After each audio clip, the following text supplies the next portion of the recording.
Welcome to Teaching Truth.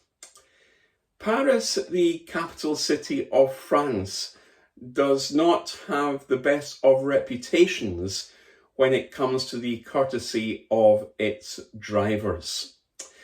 The reality of that fact came home to us when my parents and I, when we lived in the south of England and when I was in my early teens, went to have a few days holiday in Paris. And I vividly remember my father driving round and round and round and round the 8-lane roundabout that goes round the Arc de Triomphe. We needed to exit that roundabout, but because of the melee of traffic and the discourtesy of the Parisian drivers, we were unable to do so. You could see the funny side of it, but at the time, it was a challenging experience to be in. We needed to exit, but we couldn't get out. In our reflections this week, I want you to journey with me, not to the melee of Paris, but to the plains of Moab, within touching distance almost of the promised land. To meet and to journey with a people, the Israelites, who were going round and round and round and round. Round, as it were, the Arc de Triomphe roundabout of the desert experience which they were in. A people who needed to exit, a people who needed to break camp. Now, by way of sketching in the context for you, the focus for our reflections today, the lead actor in the story is Moses himself. Moses, by this age and stage, is around about 124 years old. He's the only leader which Israel has really ever known. The people, the Israelites, were standing on the plains of Moab, just outside the promised land. It was 39 years and 11 months after their being in Kadesh Barnea. And looking back, they had stood on the threshold of the promised land and had come to the conclusion, the wrong conclusion, that the challenge was too big, and their lack of faith led to their judgment. And what was that judgment? Well, that judgment was 40 years in the wilderness, going round and round and round and round the Arc de Triomphe, as it were, of the desert. Moses and breaking camp is the overall arching theme for our reflections this week, as we journey with Moses from the cradle to the grave. And in the chronology of Moses, this is the next key event which we come to. If you have your Bibles, I invite you to turn with me, if you will, to Deuteronomy chapter 1, and we're going to read a few verses from this chapter.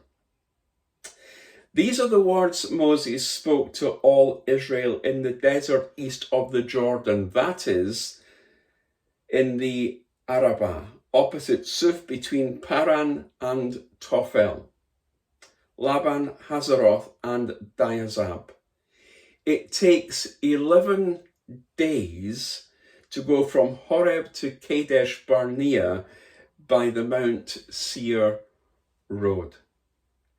In the 40th year, on the first day of the 11th month, so 39 years and 11 months, Moses proclaimed to the Israelites all that the Lord had commanded him concerning them. This was after he had defeated Sihon, king of the Amorites, who reigned in Heshbon, and that Edrei had defeated Og, king of Bashan, who reigned in Ashtaroth. East of the Jordan, in the territory of Moab, Moses began to expound this law, saying, "The Lord our God said to us at Horeb, 'You have stayed long enough at this mountain. Break camp and advance into the hill country of the Amorites. Go to all the neighbouring peoples in the Arabah, in the mountains, in the western foothills, in the Negev, and along the coast, to the land of the Canaanites, and to Lebanon, as far as the great river, the Euphrates. See, I have given you this land. Go in and take possession of the land that the Lord swore he would give to your fathers, to Abraham, Isaac, and Jacob, and to their descendants after them.'" What should have taken 11 days has taken 40 years. 40 wasted years because of disobedience.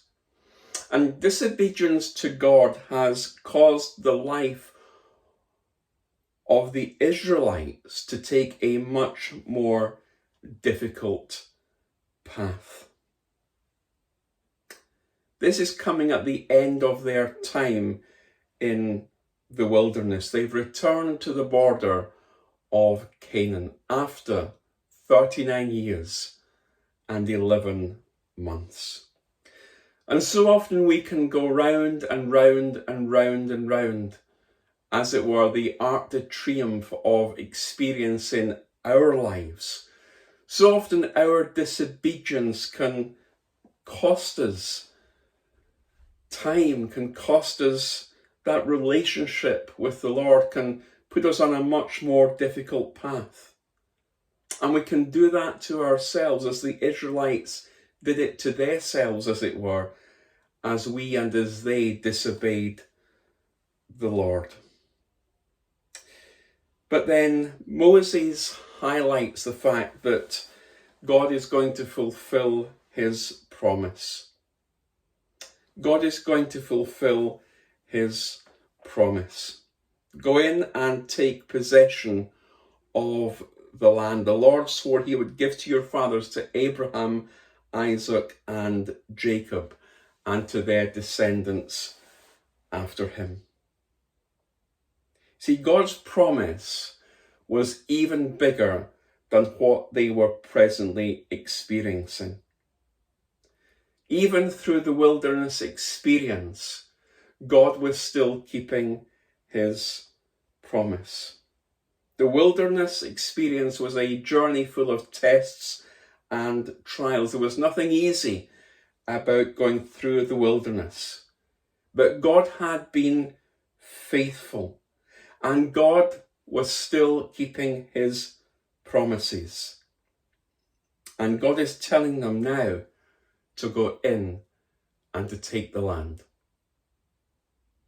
We may have been through a wilderness experience. We may have been through an experience which has literally knocked us for six and put us into the desert. But God has still been faithful. And God's promise for you and for I is still true, still as solid as the rock of Gibraltar. Join me tomorrow in Teaching Truth as we continue with our focus on Moses and the challenge to break camp.